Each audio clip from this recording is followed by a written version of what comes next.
வீட்டுக்கு வீடு வாசப்படி திங்கள் முதல் வெள்ளி வரை மாலை 6:30க்கு உங்கள் விஜயில். 36 வருட அனுபவம், 23 கிளைகள் கொண்ட சுற்றுலா நிறுவனம் ஸ்ரீ முருகன் டிராவல் ஏஜென்சி. தொடர்புக்கு sreemurugantravel.com. ஈஸி டெக் நிறுவனத்தில் கேமரா பொருத்திடுங்கள். உலகில் எங்கிருந்தும் உங்கள் வீடு மற்றும் அலுவலகத்தை கண்காணித்திடுங்கள், பாதுகாத்திடுங்கள். மென்னெல்லாம் பார்த்தீங்கன்னா ஈஸியாக அடிச்சுக்கிற அளவுக்கு போயிடுவாங்க.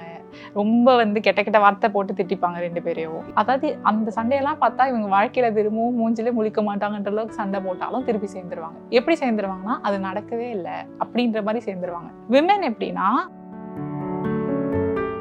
இப்போ நீங்கள் நிறைய பேர் டிவோர்ஸ் ரேட் ஜாஸ்தி ஆயிடுச்சு அப்படின்னு பேசுனாங்கன்னா டிவோர்ஸ் ரேட் ஜாஸ்தி ஆயிருக்கு. ஹாப்பி மேரேஜஸோட ரேட் எப்படி இருக்கு? That is what we are more concern about.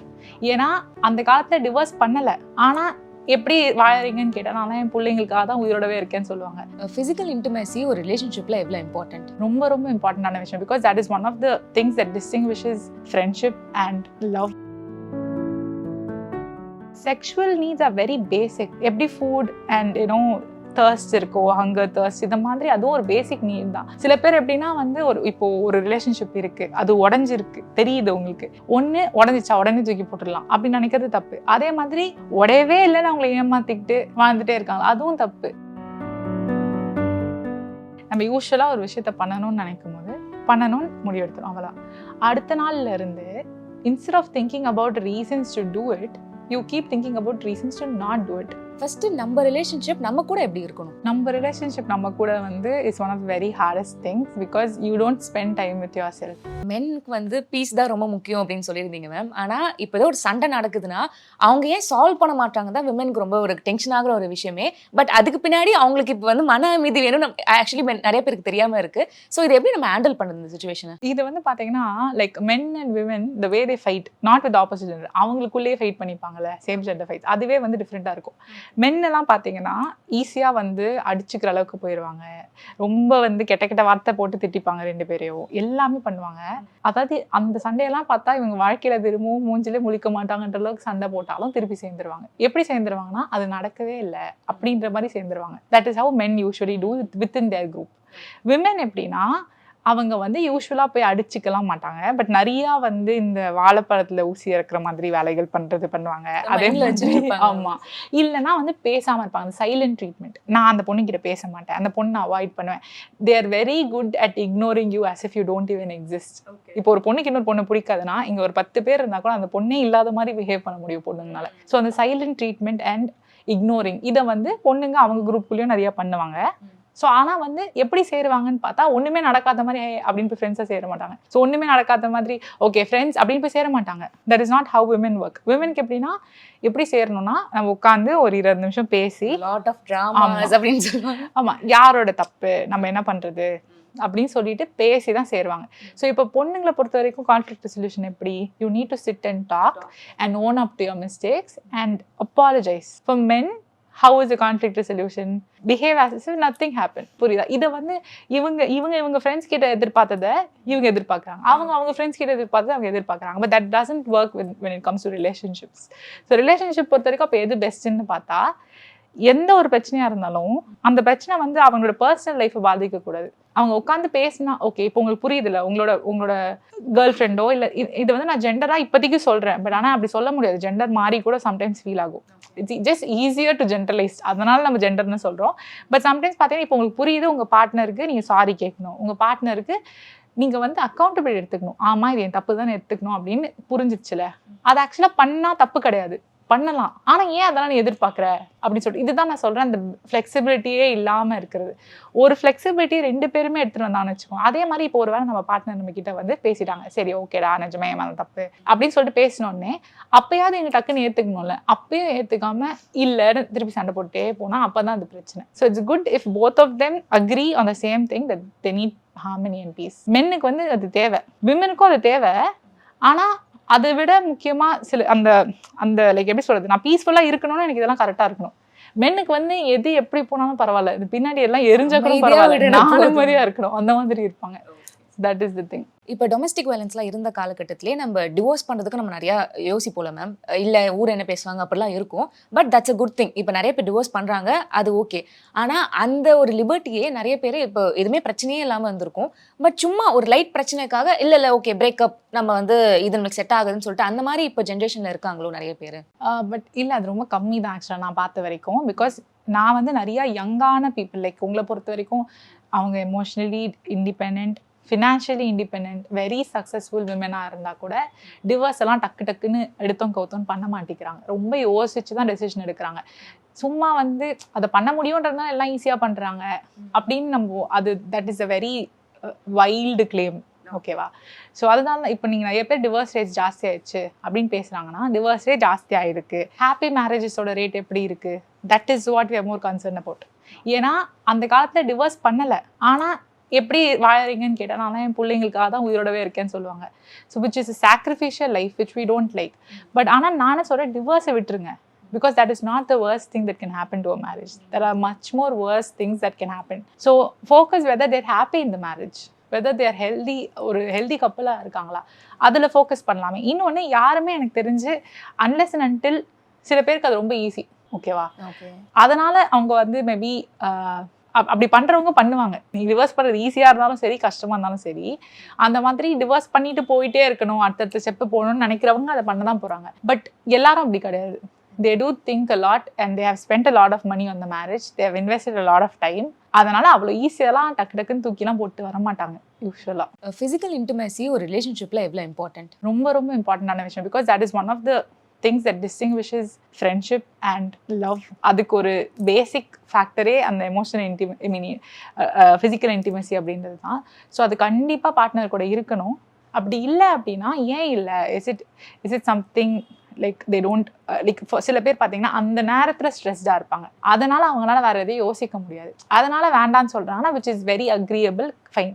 இல்லை அவங்களுக்கு வந்து லைக் எதனால் அவங்க வேண்டான்னு சொல்கிறாங்க அந்த பார்ட்னர் அப்படின்றத நம்ம புரிஞ்சுக்கணும் கண்டிப்பாக. இன்னொன்று வந்து sexual needs are very basic. எப்படி ஃபுட் அண்ட் thirst இருக்கோ, ஹங்கர், thirst, இந்த மாதிரி அதுவும் ஒரு பேசிக் நீட் தான். there is nothing wrong or something to be ashamed of with that. So நீங்கள் வந்து உங்கள் பார்ட்னருக்கு வந்து you are depriving them of that need. அதை நான் வந்து கொடுக்கவே மாட்டேன். I'm not talking about a short span of time. I'm talking about years, 4 years, 5 years. நாங்கள் கொடுக்கவே மாட்டேன். நீயும் எதுவுமே எங்கேயும் போகக்கூடாது. சரி, நான் எங்கேயும் போகிறத நான் நியாயமே படுத்தலை, that's not okay. பட் ஆனால் நானும் கொடுக்க மாட்டேன், நீயும் போகக்கூடாது அப்படின்னும் போது that is a frustration that builds up and which is not good. So that is something that you need to talk about and try to see what is happening. Because சில பெண்களுக்கு பார்த்தீங்கன்னா வெஜைனிஸ்மஸ் இருக்கும், ஆனால் அவங்க வெஜைனிஸ்மஸ் இருக்குன்னே அவங்களுக்கு தெரியாது, அதனால் அவங்க அப்படி பண்ணாமல் இருப்பாங்க. பட் ஆனால் வந்து நம்ம அதை பார்க்காமலே விட்டுட்டோம்னா அது நடக்காமலே இருக்கும்ல. So I don't think it is something that அது வந்து it is suppose to be a pleasurable thing. And for some reason if you don't feel like doing it, at least it is worth investigating why, right? Instead of just saying இல்லை எனக்கு வேணாம் வேண்டாம் அப்படின்னு இல்லாமல், ஏன் is it a temporary thing, is it a permanent thing, is there something biologically wrong, or is that your like is that how you feel about the sexuality it self? இதெல்லாமே நம்ம தெரிஞ்சுக்கிறது நல்லதுன்னு சொல்கிறேன். இப்போது ஃபிசிக்கல் இன்டிமேசி இப்படி இருக்காங்கன்னு சொல்லிட்டு இருந்தா அதுவே வந்து ரிலேஷன்ஷிப்பை ஹோல்ட் பண்ணி வைக்கிறதுக்கு ரொம்ப இம்பார்ட்டண்ட்டாக இருக்கா? பிகாஸ் இப்போ ஒரு டாக்ஸிக் ரிலேஷன்ஷிப்பில் இருக்கோன்னு சொல்லிட்டு வச்சுக்கிட்டோன்னா, இப்போ நான் ஃபிசிக்கல் இன்டிமேசி நான் முடிச்சிட்டேன், அதனால நான் வேறு வழியில் நான் இந்த ரிலேஷன்ஷிப்பில் ஹோல்ட் ஆன் பண்ணணும், அந்த மாதிரி இப்போ ரேஞ்ச் பார்க்க முடியுது. So how you see that? Physical intimacy is very important, but that itself is not enough to hold a relationship together. It is something that makes a relationship better. அது இருந்தால் நல்லா இருக்கும். பட் அதனால் மட்டும் இந்த relationship இருக்கலாம். But எப்படின்னா at least okay இப்போதைக்கு இது மட்டும் இருக்குது, பட் கொஞ்சம் கொஞ்சமாக மற்றதெல்லாம் வளர்க்குறோன்னா பரவாயில்ல. எதுவுமே இல்லை அப்படின்னா இதுக்கும் அப்போ தாலி கட்டிட்டோன்னு கூட இருக்கவங்களுக்கும் என்ன டிஃப்ரென்ஸ்? எல்லாத்துலேயுமே பார்த்தீங்கன்னா அந்த ட்ரையாங்குலர் தியரி ஆஃப் லவ்ல வந்து 3 விஷயம் இருக்கணும். ஃப்ரெண்ட்ஷிப் இருக்கணும், பேஷன் இருக்கணும், ரொமான்டிக் அட்ராக்ஷன் இருக்கும், கமிட்மெண்ட் இருக்கணும். இங்கே மற்ற எதுவுமே இல்லை, கமிட்மெண்ட் மட்டும்தான் இருக்குது. அப்படின்னும் போது அது ஒரு நல்ல ரிலேஷன்ஷிப்பாக இருக்காதுல்ல. ஸோ நான் என்ன சொல்கிறேன், அதுக்குன்னு விட்டுருங்கன்னு சொல்லலை, மற்றதை வளர்க்கறதுக்காவது ட்ரை பண்ணுங்க. பீப்புள் ஆல்வேஸ் திங்க் லைக் வந்து பைனரியாக யோசிக்கிறாங்க, ஒன்று இருக்கணும் இல்லை இருக்கக்கூடாது. ஓகேவா? சில பேர் எப்படின்னா வந்து ஒரு ரிலேஷன்ஷிப் இருக்குது, அது உடஞ்சிருக்கு தெரியுது உங்களுக்கு, ஒன்று உடஞ்சிச்சா உடனே தூக்கி போட்டுடலாம் அப்படின்னு நினைக்கிறது தப்பு. அதே மாதிரி உடையவே இல்லைன்னு அவங்களை ஏமாற்றிக்கிட்டு வாழ்ந்துட்டே இருக்காங்க, அதுவும் தப்பு. நான் சொல்கிறேன், fix something, fix it. If you know something is wrong, don't put it under the carpet, figure it out, fix it and then continue. I'm not asking you to throw, I'm not asking you to cheat yourself and adjust. just fix. I think that's the best thing. இப்போ maybe breakup ஆகிருக்கலாம், இல்லைனா வந்து child abuse நடந்திருக்கலாம், இல்லைனா ஒரு unhealed ட்ராமாலேருந்து அவங்க இருந்திருக்கலாம். So அது அவங்க எல்லாருக்குமே தெரியும். பட் நான் நெக்ஸ்ட் ஸ்டெப்புக்கு மூவ் ஆகணும்னா அவங்க ஃபர்ஸ்ட் அந்த பேசிக் என்ன வந்து பண்ணணும் மேம்? ஸோ ட்ராமா பற்றின ஒரு விஷயம் என்னதுன்னா, அது யார் வேணால் உங்களுக்கு கொடுக்கலாம், ஆனால் அது எடுக்கிறது வந்து உங்கள் கையில் தான் இருக்குது. Like your psychologist can help you with it, definitely. But who decides to heal அப்படின்னு பார்த்தீங்கன்னா நீங்கள் தான். நான் வந்து I need to heal this. I think இந்த ட்ராமா வந்து என்னோட ரிலேஷன்ஷிப் அஃபெக்ட் பண்ணுது, ஸோ நான் இதை ஹீல் பண்ணணும் அப்படின்றதுக்கு யார் ட்ராமாவை க்ராஸ் பண்ணாங்களே அவங்களே வந்து தான் ஹீல் பண்ணணும்னு சில பேர் எதிர்பார்த்து வெயிட் பண்ணுவாங்க. எங்கள் அப்பா அம்மானால தான் அந்த ட்ராமானா, எங்கள் அப்பா என்னை வந்து என்னை இப்படி ஏற்றுக்கணும், எங்கள் அப்பா அம்மா என்னை இப்படி பார்க்கணும், எங்கள் அப்பா அம்மா என்கிட்ட வந்து மன்னிப்பு கேட்கணும், இதெல்லாம் நடந்தாதான் நான் ஹீல் ஆவேன்னு சொல்லிட்டு ஒரு வரைமுறை வச்சுருந்தீங்கன்னா நீங்கள் ஹீல் ஆக முடியாது. So healing is a decision that you have to take. and டெஃபினட்டாக வந்து சைல்டு ட்ராமா இதெல்லாம் வந்து நான் நினச்சா உடனே மாற்றிக்கிற விஷயம் கிடையாது. You need help with it. So அந்த மாதிரி சுச்சுவேஷன்ஸில் கவுன்சிலிங்லாம் போயிட்டு if you heel, you decide to heal, it's a process. It is not a switch to flip. It is a process, and when the process is over you will feel that you're healed. இப்போ 20s வரைக்கும் என்னன்னா, நம்ம பிறந்ததுலேருந்து நம்ம 20s வரைக்கும் நம்ம பேரண்ட்ஸோட கைடன்ஸில் இருந்திருப்போம். தென் ஆஃப்டர் மேரேஜ் ஆப்வியஸாக நம்மளோட ஃபேமிலி, குழந்தை அந்த மாதிரி போயிட்டுருக்கோம் மேம். பட் நம்ம ஒன்ஸ் வேலைக்கு போனதுலேருந்து ப்ளஸ் கல்யாணம் ஆகிறதுக்கு முன்னாடி வரைக்கும் அந்த ஒரு கோல்டன் பீரியட் இருக்குல்ல மேம், நம்மளை க்ரூம் பண்ணிக்கிறது, நம்மளுக்கான ஒரு லைஃப்னு சொல்லிட்டு. ஸோ அதில் நம்ம என்னென்ன விஷயங்கள்லாம் நம்ம வந்து எடுத்துக்கணும்? நான் என்ன சொல்லுவேன்னா, அந்த கோல்டன் பீரியட் கல்யாணத்தோட முடியக்கூடாதுன்னு நினைக்கிறேன். It is totally fine that to have that golden period, right? You decide what job you want to do. உங்கள் கரியரில் நீங்கள் ஃபோக்கஸ் பண்ணுறது தப்பு கிடையாது. நம்ம பார்க்க நல்லா இருக்கணும்னு தோணுறது தப்பு கிடையாது. ஏன்னா எல்லாரும் என்ன நினைப்பாங்கன்னா, அந்த கல்யாணம் ஆகிற வரைக்கும் நீங்கள் வந்து க்ரூம் பண்ணிட்டு இருக்கிறது எல்லாமே எப்படி பார்ப்பாங்கன்னா, நீங்கள் அட்ராக்டிவாக இருக்கிற மாதிரியும், நீங்கள் வந்து ஈர்க்கிறதுக்காக ட்ரெஸ் பண்ணுற மாதிரியும் அந்த மாதிரி தான் பார்ப்பாங்க. கல்யாணத்துக்கு அப்புறமும் நீங்கள் அட்ராக்டிவாக இருக்கலாம்ல. Like attractive which means doesn't mean like ரொம்ப பயங்கரமாக நான் சொல்லலை. It is okay to groom yourself, it is okay to look good, it is okay to feel happy. Don't restrict that golden period before marriage. After மேரேஜும் அதெல்லாம் இருந்தால் தப்பு கிடையாது, இருக்கலாம். ஸோ எதையுமே வந்து எப்படின்னா, இந்த படம் இருக்குது தெரியுமா, மகான் படத்தில் ஒரு மாதிரி காந்தி மகானாவே வாழ்ந்துட்டு ஒரு நாள் கேப் கிடச்சோன்னே எல்லாத்தையும் பண்ணி பார்க்கணும்னு நினைப்பாங்க. அந்த மாதிரி நீங்கள் வந்து அவ்வளோதான் கல்யாணம் பண்ணிட்டா முடிஞ்சிருச்சு, இப்போ தான் வெளில வந்திருக்கோம், எல்லாத்தையும் ட்ரை பண்ணணும், அந்த மாதிரி இந்த மகான் வேலை பண்ணாமல் what ever I'm doing now, it should be very stable, that I should be able to have that as my lifestyle even after marriage. So I'm going to dress well in a modest way that I feel good about myself. அந்த மாதிரி நான் வந்து நல்லா dress பண்ணிப்பேன், நான் எனக்கு பிடிச்ச ஒர்க்குக்கு போவேன். I will have my own set of friends as well. Don't do something just because you have the freedom. Don't just do something because you can do it. Do it because you need to do it or want to do it, or is it good for you. அதனால நீங்கள் பண்ணீங்கன்னாலே நல்லது. இப்போ இது பற்றி எனக்கு psychology எனக்கு தெரிஞ்சாகணும் ma'am. என்னன்னா, நம்ம வந்து ஒரு நாள் ரொம்ப மோட்டிவேட்டட் ஆகிட்டு இனிமேல் நான் வந்து இந்த விஷயத்தை பண்ணவே கூடாது, மேபி ஃபார் எக்ஸாம்பிள் ப்ரோக்ராஸ்டேட் பண்ணக்கூடாது, இனிமேலேருந்து நான் ஒரு best version of myself ஆகிறேன் அப்படிலாம் நம்ம போடுவோம். பட் அடுத்த நாள் நம்ம வந்து லேசின்னு சொல்ல முடியாது, பட் நம்மளுக்கு அது பண்ண மாட்டோம், நம்மளுக்கு ரீசன்ஸ் கொடுத்துப்போம். அது எதனால் ஆகுது? அது எதனாலனா, ஃபஸ்ட்டு திங், நம்ம யூஸ்வலாக ஒரு விஷயத்த பண்ணணும்னு நினைக்கும் போது பண்ணணும்னு முடிவெடுத்துரும், அவ்வளோ. அடுத்த நாள்ல இருந்து instead of thinking about reasons to do it, you keep thinking about reasons to not do it. For example, அவங்க பண்ணுவாங்க, அவங்க டைம் இருக்குது, அவங்க பண்ணுறாங்க, அவங்க ஃபேமிலி சப்போர்ட் இருக்குது, அவங்க பண்ணுறாங்க, மற்றவங்களை கம்பேர் பண்ணி. ஸோ இன்னொருத்தவங்களை பார்த்து தான் நமக்கு யூஸ்வலாக ஃபஸ்ட்டு தோணும் பண்ணணும் நம்மளும் சொல்லிட்டு. ஆனால் என்னென்னா, அவங்களால பண்ண முடியுது, என்னால் பண்ண முடியல, ஆனால் அதுக்கு நான் காரணம் கிடையாது. இட்ஸ் லைக் என்னோடய ஃபேமிலி சப்போர்ட் இல்லை, இல்லை எனக்கு காசு இல்லை, இல்லை எனக்கு டைம் இல்லை, இல்லை வந்து வயசு இல்லை, ஏதாவது ஒன்றத்தை வந்து யோசிப்பாங்க.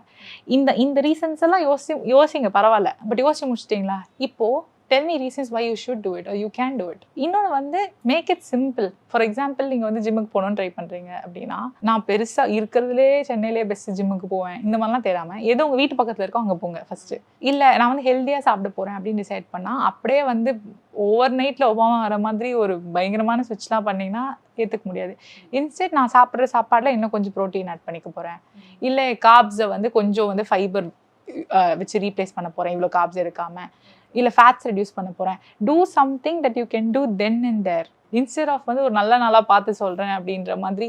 ஏன்னா சில கிளைண்ட் கிட்ட கேலண்டர் போட சொல்லுவேன், அந்த கேலண்டர் போடாமல் ஃபஸ்ட்டு வந்து இல்லை நான் வந்து கேலண்டர் டிசைன் பண்ணுவேன் அப்படின்னு டிசைன் பண்ணுவாங்க. அதுக்கு டிசைன் பண்ணிட்டேன், ஆமாம் டிசைன் பண்ணிட்டேன் மேம், பிரிண்ட் எடுக்கல, அப்படின்வாங்க. ஸோ ஃபோனில் போடுங்கன்னா இல்லை எனக்கு கையில் தான் ஒரு கேலண்டர் போடுறதுக்கு ஃபோனில் போட மாட்டாங்க. சரி அதுவும் டவுன்லோட் பண்ண மாட்டாங்க, டிசைன் பண்ணுவாங்க.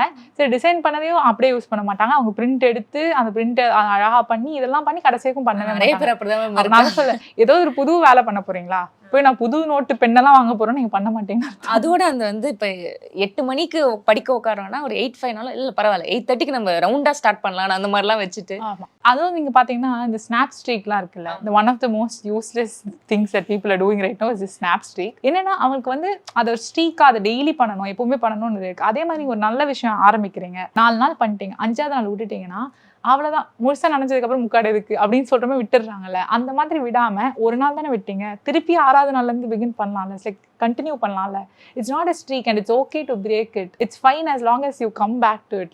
But people are like, நான் ஒரு நாள் விட்டுட்டேன்னா அவ்வளவுதான் முடிஞ்சிருச்சு, நான் அதுக்கப்புறம் அதை பண்ண மாட்டேன் அப்படின்னு விட்டுடுறாங்க. நான் என்ன சொல்றேன், விட்டா ஒரு நாள் விட்டுட்டீங்களா பரவாயில்ல, கம் பேக் டு இட். ஒருவேளை வந்து ஃபார் எக்ஸாம்பிள் நான் 1 மணி நேரம் படிக்கணும்னு நான் நினைச்சேன், 15 நிமிஷம் ஓடிடுச்சு, ஸோ இன்னைக்கு படிக்க வேணாம் அப்படின்னு நினைக்காதீங்க. 45 நிமிஷம் நான் படிப்பேன். இன்னைக்கு நான் வந்து லைக் ஃபார் எக்ஸாம்பிள் நான் இவ்வளோ நேரத்துக்கு நான் போய் ஒரு ஒர்க்கை பண்ணணும்னு ஆசைப்படுறேன், அவ்வளோ நேரம் இல்லையா கொஞ்ச நேரம் பண்ணுறேன். இல்லை நான் வந்து லைக் நான் ஜிம்முக்கு போகணும்னு நினைக்கிறேன், இன்னைக்கு ஜிம் போக முடியல, சரி வாக் பண்ணுங்க. உங்களால் ஒன்று பண்ண முடியலன்னா அதுக்கு ஒரு லைட்டர் வெர்ஷன் வச்சுக்கோங்க. Do that instead of saying no, just make it like கொஞ்சம் லிட்டில் அந்த மாதிரி ஆக்கிருங்க. இப்போ நிறைய வந்து நம்ம ரிலேஷன்ஷிப் வித் பார்ட்னர் அதை எப்படி நம்ம பண்ணணும், என்ன மாதிரி ஸ்டைல்ஸ் இருக்கு நம்ம பார்த்தோம். ஃபர்ஸ்ட் நம்ம ரிலேஷன்ஷிப் நம்ம கூட எப்படி இருக்கணும்? நம்ம ரிலேஷன்ஷிப் நம்ம கூட வந்து is one of very hardest things because you don't spend time with yourself as much as you think. ஏன்னா நம்ம வந்து நீங்கள் உங்கள் கூட தனியாக இருக்க டைம் எப்போ வாஷ்ரூம் போனாலும் ஃபோன் எடுத்துகிட்டு போகிறீங்க, சாப்பிடும் போது டிவி பார்க்குறீங்க, எப்போ தான் நீங்கள் தனியாக இருக்கீங்க? Actually you don't even have time with yourself to understand or have a relationship, right? So முதல்ல நமக்கு தனியாக டைம் வேணும், நிறைய இன்ட்ராஸ்பெக்ட் பண்ணணும். நான் ஏன் அந்த இடத்துல அப்படி ரியாக்ட் பண்ணேன், அவங்க சொன்னது என் பிரச்சனையா, இல்லை அவங்க சொன்ன விஷயம் வந்து எனக்கு வேறு ஏதாவது விஷயத்தை ஞாபகப்படுத்திடுச்சா, நான் ஏன் அப்படி ரியாக்ட் பண்ணேன், இதெல்லாம் நீங்கள் யோசிச்சு உங்களை நீங்களே புரிஞ்சுக்க ட்ரை பண்ணணும். இது எதுவுமே பண்ணாமல் நீங்கள் ஒரு நாள் வந்து செல்ஃப் லவ்னு சொல்லிட்டு போய் பெடிக்யூர் மேனிக்யூர்லாம் பண்ணிட்டு ஃபேஷியல்லாம் பண்ணிட்டு வந்துட்டு ஆமாம் இதெல்லாம் பண்ணிட்டு செல்ஃப் லவ்னு சொல்லி செல்ஃப் லவ் இல்லை, அது செல்ஃப் கேர். அதுவும் நல்லது தான், தப்பு கிடையாது. ஆனால் வந்து செல்ஃப் லவ்னா நீங்கள் கொஞ்சமாவது உங்களை புரிஞ்சுக்க ட்ரை பண்ணணும், உங்கள் ரியாக்ஷன்ஸ்க்கான அர்த்தம் என்னன்னு பார்க்கணும். இதுதான் இப்போ நீங்கள் மேபி உங்களுக்கு அடிபட்டிருக்கு, நீங்கள் மேலே ஜாக்கெட்லாம் போட்டு கவர் பண்ணிட்டீங்க, நான் திடீர்னு கை வச்சா உங்களுக்கு வலிக்குதுன்னா which means there's something hurt inside which you need to treat. அதெல்லாம் நீங்கள் இன்ட்ரோஸ்பெக்ட் பண்ண தானே தெரியும். சம்டைம்ஸ் அந்த ரியாக்ஷன் தான் கோவமாக இருக்கும். ஒரு சின்ன விஷயத்துக்கு நான் ஏன் இவ்வளோ கோவப்பட்டேன் அப்படின்னு நீங்கள் யோசிக்கும் போது தான் உங்களுக்கு அதெல்லாம் பதில் தெரியும். ஓகே, நம்மளை வந்து சின்ன வயசுலேருந்து மட்டம் தட்டியிருக்காங்க, ஸோ யாரோ ஒருத்தவங்க நம்மளை லைட்டாக கிரிட்டிசைஸ் பண்ணுற மாதிரி பேசினா கூட அது நமக்கு வலிக்குதுன்றது நமக்கு புரியணும்ல. ஸோ அதுக்கு தான் அந்த லைக் ஒரு இன்ட்ராஸ்பெக்ஷன் தேவை. இவ்வளோ நேரம் ரொம்பவே அழகாக பதில் சொல்லிட்டு இருந்தீங்க, நிறைய என்னோட கேள்விகளும் கேட்டேன். So thank you so much ma'am. Thank you so much. Thank you. வீட்டுக்கு வீடு வாசப்படி திங்கள் முதல் வெள்ளி வரை மாலை 6:30க்கு உங்கள் விஜயில். 36 வருட அனுபவம், 23 கிளைகள் கொண்ட சுற்றுலா நிறுவனம் ஸ்ரீ முருகன் டிராவல் ஏஜென்சி. தொடர்புக்கு sreemurugantravel.com. ஈஸி டெக் நிறுவனத்தில் கேமரா பொருத்திடுங்கள். உலகில் எங்கிருந்தும் உங்கள் வீடு மற்றும் அலுவலகத்தை கண்காணித்திடுங்கள், பாதுகாத்திடுங்கள்.